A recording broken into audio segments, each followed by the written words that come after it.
Welcome, world, to Life, Love, and Wellness Global, a worldwide wellness movement. I am Reverend Sandy Rogers, and as the creator of this historic event, it is my pleasure to welcome you. We come together to bring you this historic event. We have practitioners, holistic practitioners. We have medical doctors. We have spiritual individuals. This event is so lovingly dedicated to my mother, Mrs. Barbara Dean Brown. And my mother taught me like 40 plus years ago about the importance and the meaning behind herbs. And she would always say, we don't know what they putting in those pills, so you better not, get hooked on prescription drugs. And so we listened to Mom, but not all of us paid attention. My sister, bless her heart, was diagnosed recently thereafter with asthma, and she was prescribed prednisone, which is a very powerful steroid. And my sister actually got hooked on steroids, like someone out on the street kind of hooked, like on heroin or crack or something like that. And so my mom and my sister are both on the other side, living in the other dimension, but they're upholding me, and this is dedicated to their memory. So we don't want to come and make you change your mind about what you're doing. We just want to provide information to you, something different, so that you have options to choose from, so that you're not stuck.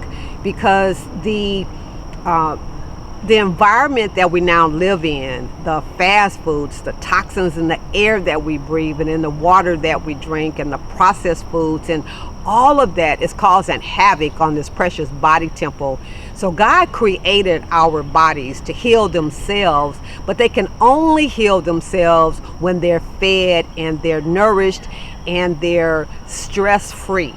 And so the 60 or so or more experts that we have are bringing you this worldwide wellness movement in an attempt to share their testimonies and their information with you. So we have from age 14 on up. I don't even know what the oldest age is. I think 88 or something. So you see, that's a wide range of knowledge that we're bringing you. And so we hope that you come and that you get all the knowledge that you need to affect a positive change on your life, and share this with others. It's free, it's online, and so we're just so thankful that you decided to be a part of our listening community, the viewing community, and we certainly appreciate you for giving us your time of day and your energy and your efforts to being with us and to being a part of this historic event. We have pulled together people of color for you, by you, right? So we want to make sure that you understand that we too, melanated people with color, can enjoy, practice, and participate in some of these modalities that others have been doing for centuries, and that is pretty new to our community. So we talk about Qigong, we talk about meditation, yoga, spiritual work from a different perspective than religion. So we talk about the spirituality aspect. We talk about abuse in the families. We talk about all kinds of subjects because we know that in our communities there are layers and layers and layers and layers of stuff that we never talk about that's causing a negative effect on our bodies and its healing process. So we address it, whatever it is, and we hope that you will benefit from the many experts that we have, and that you walk away with lots of knowledge and lots of new information, and that you become fully empowered to share information with others. So thank you for being with us. We love you and we bless you, and we look forward to doing this again. But thanks for being here with the first one. We appreciate you. Love and wellness. Life, love and wellness.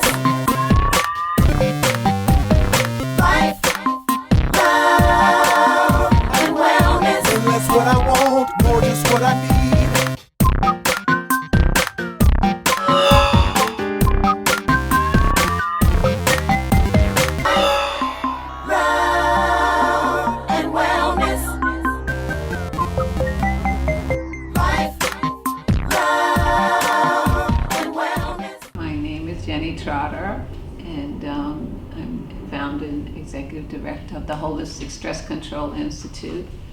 I've been dealing with the healing arts for over 34 years and helping people make the connection between mind, body, and spirit, and understanding what they could do, how to heal on all levels with the body, what they can eat, and basically their emotions, and also their spiritual gifts, and dealing with what they're thinking. So I started the Institute back in the early 80s when we had the Atlanta Missing and Murdered Children's Crisis. It was a prayer then, as I watched my daughter, 13 years old, started bedwetting just because of all the news, publicity, and the kids missing and murdered. I just asked, I had a prayer, what can I do to help? So I got a job announcement for Grady Hospital they were hiring health clinicians. And I interviewed, and out of 60 to 100 people they interviewed a couple of times, I was one of the 6 clinicians that they picked out. And our area was not as much clinical as it was working with health and education. So because they were dealing with stress, I said, well, we got to find where's the stress curriculum. This is 1980s. People didn't even believe kids had stress. So we started there. So I just started delving. I only found one other lady in Wyoming, someplace, that would look at the stresses of children as it related to grades, but not, related to other areas as well as their physical, emotional condition, divorces, things like that. So I jumped on in, started developing my own curriculum. And after that, we worked with Grady Hospital for a while, and the children that they were bringing there. And then I decided to go off and do it with an education session with children. And they had a Saturday school program at Georgia State, and I worked with Spelman. So the feedback I got was just very positive from the parents and from the teachers and from the children themselves, that they had not learned about stress. And I made it very fun about what stress has to do with your feelings, to do with happy, sad, scared, and mad, and what we can do. And we talked about breathing. We made it basically breathing like your bubble, filling your body up, and like your air floating, and then you're deflating. So it was very successful. So I was on to what do I do with that after I had that success. So I applied for a grant through a friend of mine who told me about you can write grants, get money for doing these services in schools. So I applied for one with my husband's help, because he's a great journalist, and I received it. So I had talked to the principal, and the grant was in Fulton County, and it was a school that had the highest suspension rate, lowest academic performance, lowest parent, all that stuff, highest number of fights. And we set the program in that school for 3 years, and the results were phenomenal. We were monitoring their stress and increasing their coping skills, but also we saw that the grade levels had improved, which was like one of like an eye opener. Like, okay, makes sense, when you're not stressed, you perform better, optimal learning, than when you are stressed. So that program got us the Governor's Award in the field of mental health and prevention, and also because of the kids we were working with, also helped with juvenile delinquency prevention. We started the first after-school program in the Fulton County school system back in the early 80s. There were none. Didn't make sense to me, where the kids are going home to fight and stuff like that. So we basically started that program first after school, and we brought in arts and crafts and nutritious food, and we went on. So from there, I went on to other programs with stress too. I said, but the program was from K to 7. I wrote a curriculum from K to 12, and next year I found out they had a federal grant for young kids all over to reduce substance abuse. So I said, well, we've already done K to 12. We can show that kids early on can learn about stress reduction too, and basically work with them, follow up with them, so they can keep the skills. And if you have skills, you don't have to really get into drugs. You can work with the family.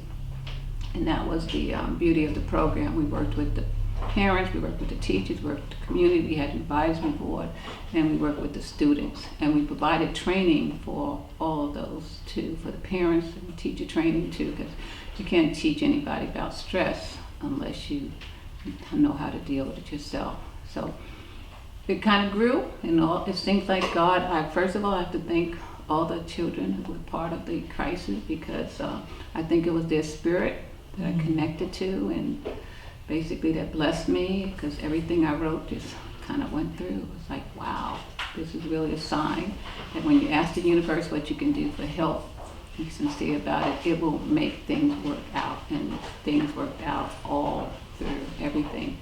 So our budget went up from $2,500 to close to $1 million, because we got 3 federal grants and we got local grants, and we had a good track record. So things blossomed and continue to blossom. And then we were looking at what are some of the alternative things. We were teaching kids Tai Chi in schools, because it has to do with the breathing and the body and stuff, and slow motions and stuff as well. But then I got to travel to China to a Tai Chi conference. It was huge stuff. We had a translator there, and they had 3 different tracks. They had one for Tai Chi, learn all the Tai Chi you want, and they had one for massage therapists, and then they had one called Qi Gong. So I heard of this word, I couldn't even say it. My teacher, Tai Chi teacher, had told me about it, but I wasn't sure what it was. I just heard her say this word. So I was brave enough to go to that track, because I didn't know anything about it and stuff. And as a result, I met someone in there who said he was a teacher of Qigong and Tai Chi in his home in Sweden. So, I asked him if I could get with him and talk with him when I got back. We could be pen pals and stuff like that. And he said, yeah, because I was really trying to get his video, because he was taping everything to see if I could remember it when I got back home. But we became friends, and I invited him over for Kwanzaa the next year to the States. And he said, I'm here, I can do a Qigong workshop with you. I was like, really? Okay, good. So we advertised that, and we had about 25 people come out. It was my first real experience, 2-day conference on Qigong. I was high as a kite. I was like, whatever this is, I love it. It was just amazing. And then when I learned it had to do with energy, that we are all energy beings, and that our body is the energy, and that this energy cannot be, created or destroyed. Basically, you have it within you, and stuff. It can be transformed. And I was like, wow. So I met a number of master teachers, as the spirit world will have it. I just kept meeting different people on higher levels. But at a wellness conference about 6 years after that, I met Master Chuni Lin. I was very amazed with him. I mean, he was the real deal and stuff. He was just so humble. And he had sent a group of us had gathered, and he had said he was sitting by himself. And I thought he was one of the servants at the waiters, because they had all Chinese staff in terms of the kitchen. But then I walked by him, I was really, eager to know who he was, just because I always people of color, because his conference has less than 5% people of color there, and it's good information, it's good times, it's good sharing state-of-the-art information on wellness. But so I went over and I met him and introduced him so he had presenters. So I brought him over to the group that I was meeting with, and people said, what are you presenting on? He said, medical Qigong. He's like, oh really? I was like, wow, medical Qigong, I'd heard from China, that's when people can look at you and scan your body and see where the blockages are. I was like, go. So my friend challenged him, he's a Tai Chi teacher too, and he said, well, if you can do that, what's wrong with me? He said, okay, it's your neck. And then my friend kind of got quiet.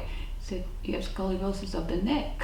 Whatnot. He was like, okay. We were like, okay. I didn't know that, but that was something and stuff. So, but then he said, do you want me to work on you, assist you in your healing? And we said, Dan. We were like, what is this guy doing? What is he saying? And he went behind him and he did some moves. And so my friend started moving his neck. He said, oh my goodness. He had been in therapy for different car accidents for years. He said, oh my goodness, this is the best he felt. So immediately I said, hello, I just met you. You see anything?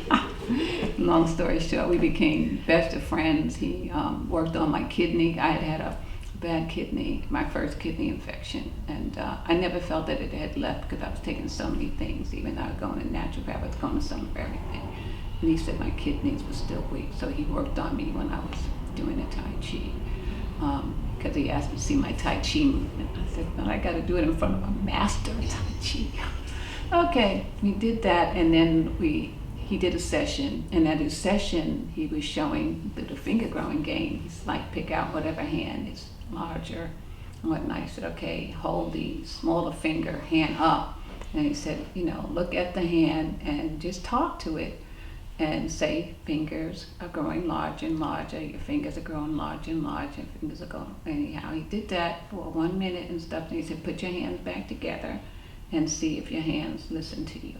And oh my goodness, everybody's hand had grew a little bit. Then he said, put your hand down, just shake it and say, hand, go back to normal. We put our hands back, our hand went back to normal. Then we realized, I was spaced at this time. I couldn't write legibly after this presentation that he did, and he was showing us how energy can be transmitted. It goes through wood, it goes through earth. I was like, oh my God. So I just said, God, if this is for me, you have to figure out a way, because I could only indulge in absorbing the information. I was illegible. So we met him later on and stuff, a friend of ours, and I, talked to him about, what information do you have? He said, I brought some kits. I have 2. I was like, oh great, can I get one? He said, yeah. So I went back and, Gloria, some of my friends who are in the DMLA, just people who are into the arts, healing art, we started practicing it. And then at the end of the week, I was like, whoa, this thing. I saw a difference, and I had practiced Tai Chi, had practiced yoga, all this stuff, but the difference I saw with practicing the Spring Forest Qigong made a difference in me, not only physically, mentally. I became really sharp, emotionally, spiritually. I was on purpose. I was interviewing some people. I felt like the best together I could ever feel and stuff. Like I just knew everything was working out. I was like, wow, this stuff is so powerful. So we asked him about different levels. We finished that one and found that he had level 1 and level 2, and we just kept going to the all the different levels he has. To the introduced to level 5. We were like really staunch believers in the work he was doing, plus his persona is just so spiritual. So he's like so humble. I just love him. Nothing like people who got this stuff from him. That he was like, no, he's very humble and really so nice. So we invited him here for a couple of workshops, and people came. People had heard about him because he was healing cancer. He was healing a lot of different diseases, and his name had spread. And he just started off real small, house and stuff like that, but his name grew. So we continued to study with him and do his work and do the work and tell people, we got certified to do teaching and things like that and everything. And I really, because what Qigong is just not an exercise you go and practice, it's part of a lifestyle. And this is a trip that had to do with, and 2 weeks after I got it, in the middle of the night, and I went to the bathroom. I don't turn on the lights because it's just there, but I knocked something over, so I went to pick up something. I said, is that what it is? It didn't feel like that. It didn't sound like that. So I picked something up, and it's dark now. I didn't know what it was. I was like, oh, I said, what is this? It's kind of like cool and sweaty, whatever. I said, my body said, drop it, Jenny. You don't know what it is, drop it. I'm still urinating and stuff. I was like, okay. I said, okay, reach for the light and turn on what it was. I clicked the light, and I saw this thing that looked like it was coiled up. It was still. I was like, if this thing moves, then this thing is a snake. Because it was a small snake, about this long, but it was coiled up. I was like, I'm looking at him saying, don't move, I don't know what you are, but don't move. The thing held up his head. Oh my goodness. I screamed bloody murder, I ran off the toilet, urination all over, whatever. It was... My husband came in and stuff like that. I said, this is a snake is in the house. It was like, he was bringing in a big bat or whatever. He couldn't even get in the door. I said, no, just pick up the whole rug and throw the whole rug outside, because it was just a piece. So we did that, and I was like baffled. Where the hell did the snake come from? Now, did I bring it from India? Because I had all my other stuff in the other room. Could it have come? It was 2 weeks later. I didn't know where it had come from. and stuff. So we called the agriculture place and extension, and then I had to go online to start looking at what kind of snake is this and stuff. I had to look at all these snakes. That was the most dreadful thing too. Oh, but I found it. It was a Georgia yellow snake. They said it's very common. And basically in September, they all come out and stuff. They come out more stuff, and it could have come from the roof. The lady had said if you see any holes, and we had a hole in our ceiling, a small hole, wasn't that big. So I felt he just fell down there. Now, why did I have to see him then? I don't know. Because I never saw a snake in my house at all, never. So anyhow, we saw the snake and we moved on. And Gloria, I couldn't even tell anybody the story at first, but I told it to Gloria 2 weeks later, and she said, well, that means there's change coming in your life, it's shedding and there's change. I said, okay. So the change was, as I was giving the information unfold, that it's time for me to move on. I've been doing this work. It's time for you to go and do your own. I've always prayed to do a healing center or do more of the healing arts intensively, because now with programs I do administration, I do budget, I do supervision, all this stuff. But that's cool, that's cute, but I'm ready to move on. So that's what happens. I want to say I'm married to Jim Trotter. I've been married to him for over 47 years. I have 3 children, 9 grandchildren, and I give thanks for all the blessings that have come. You come as an example of just being able to follow what's in your heart and what you created, is just phenomenal. Yeah. It reminds me when I was at United Way and we had a panel discussing, how to develop nonprofits and how you go about it. And what I told the group at that time, I had the passion to want to help, and I said I didn't have all the skills. I wasn't the best grant writer. I'm not the, English wasn't my best subject in school, whatnot. But through God will help you to do whatever it is you want to do once you put the intent out there. And the intent is very spiritual in helping someone. There's nothing you cannot do. And the universe that's what I saw happen to me. The universe just rise to my help and aid to doing whatever I needed. Like my husband was there, anybody needed somebody to type, they were there. Stuff just continued to unfold so beautifully. And I just knew you were on the right path. You knew you were doing things. And even when stuff got hard, you just, held steadfast and stuff. And after a while, things worked their way out. And like, I didn't know when I was going to be leaving. I just knew it was time to get ready, since I'm experiencing my 70th birthday in April. I figured time to move on and stuff. But it all worked out well. So I've been really blessed and just thankful. So my message would be, whatever it is in your heart, and definitely connect with the inner powers and the higher powers to ask what it is, what's of your service, what's your talent, because we've all come here with so many skills and talents, stuff that we know that's very unique to us, and some of them may not be, but we have something to give. And if we work with that and pray on that one, it will lead us to wherever it is. And that doesn't mean we're not going to have our ups and downs. I mean, my husband said the other day, into our lives the rain must fall. So you just put up the umbrella, and then you look at that and stuff and you move on. But you don't stay stuck in the downfalls or the troubles or the hard times. You just work your way through it, and knowing that that's what we're here for, to profess that faith that we have when it says, let not your heart be troubled, you believe in me. Where's the faith? This is when you're supposed to be use it, when you experience the hard time, and know that there's something else at work here, and don't get fooled into the illusion.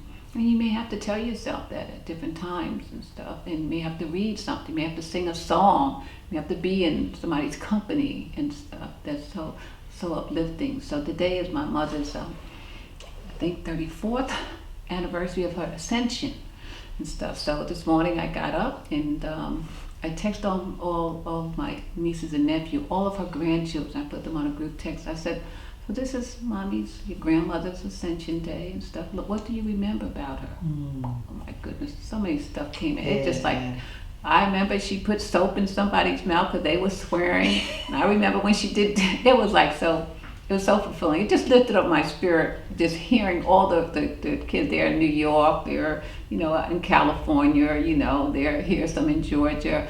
They're all over, but they were just chiming in on, great memories of their grandmama.